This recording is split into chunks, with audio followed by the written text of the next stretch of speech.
Thank you, sir. Well, tonight, a Problem Solvers follow-up on an Okmulgee County couple's financial fight. A fraud alert on their savings account was keeping them from saving their family home.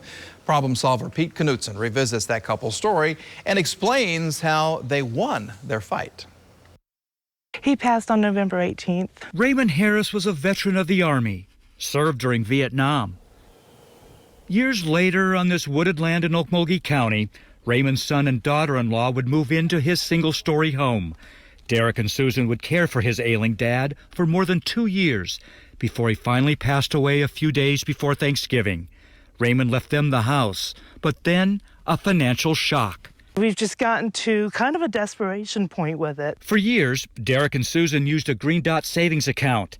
They had nearly $2,200 in it, which would be used for some mortgage payments and the fees for transferring Raymond's house into their names.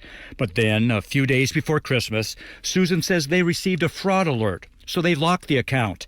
Still, all the money went missing.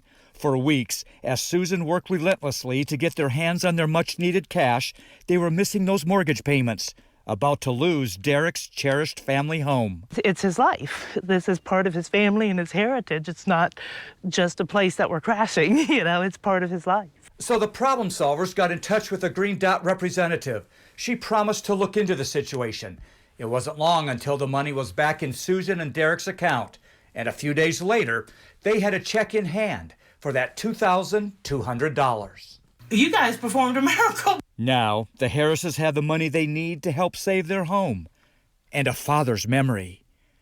Pete Knutson, 2 Works for You Problem Solvers. All right, when you're opening a savings account, there are some tips to consider to make sure that it is the right account for you. You're going to find that information on our website. You know the address, kgrh.com.